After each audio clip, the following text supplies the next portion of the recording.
Breakthrough is a moment. It's that moment when all of a sudden something happens. You either get so pissed off that you just won't settle for it anymore and something in you shifts. Or you get so excited, you get inspired by something and something inside you shifts. It's an insight, it's a truth, it's an action, it's an activity. You know, the first time my friend Quincy Jones touched a piano, it was like changed his life forever. Like instantaneously he knew the world was different. We've all had breakthrough moments. If you're a leader, your job is to create breakthroughs. That's your job. You can't take a breakthrough if you're trying to protect yourself by seeing how bad it is and telling everybody how bad the economy is. You can't create a breakthrough without a vision. And sure as hell can't take a breakthrough unless you can come up with a unique enough strategy to make it happen. So in order to make those breakthroughs happen, there are two things you really got to do. You as a leader have to be able to influence. If you ask me what's leadership in one word, it's influence. If you're a leader, your job is to influence the thoughts, the feelings, the emotions, and the actions of other human beings. I want to show you, just real quickly, a couple of fundamentals that I've learned to make a difference. Let me give you a 2-second background. I've been obsessed. How this came about for me is I've been obsessed for 30 years with answering a question, and that is, what makes the difference in human beings? I'm kind of like the why guy. It's like, okay, why do some people lead and other people follow?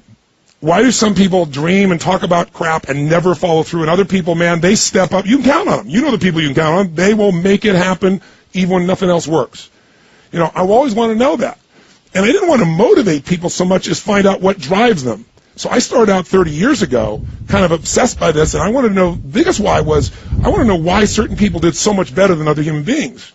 Because in the beginning, you know, I thought it was someone had a better background, they had better education, they had financial opportunity, they had educational benefits that, you know, I grew up very poor, I didn't have, and I try to tell myself that story. But how many of you have ever seen somebody who's had every economic advantage, great family, great love, great education, great finances, and they spend their life going in and out of rehab? And then you see other people that have been put through hell on earth. Life has stomped on them. But the difference with those people is somehow they have found a way to flourish. So what changes this, what makes the difference in people's lives then, is really 3 decisions if you want to jot them down.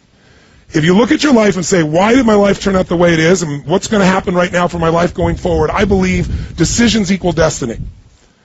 Your decisions, it's not your conditions that change your life or that shape your life. We can all find somebody who's had the worst conditions, their life is great, and we can find people who have been given the best conditions, their life absolutely is something disgusting. It's your decisions. Think of it right now.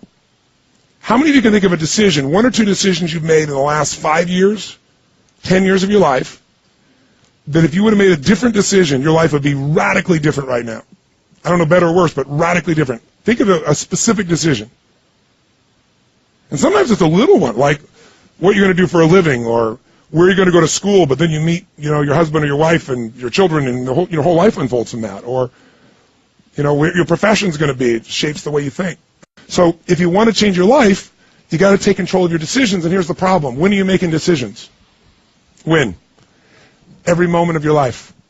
The problem is most of them are being unconsciously. And leaders make the decisions no one else has the guts to make. If it's an easy decision, they don't need you to make it.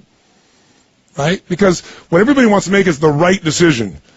And the truth of the matter is, many times, you're not going to come to the right decision without making the wrong decision many times. It's like, you know, very often, you know, when people look at their lives and say, you know, how do you succeed? Success comes from good judgment. Would you agree? You have good judgment, you make the right decisions, you excel, you get the advantage. But where does good judgment come from?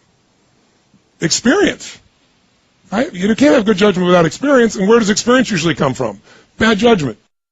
So let me give you 3 decisions that you're making right now while I'm standing here.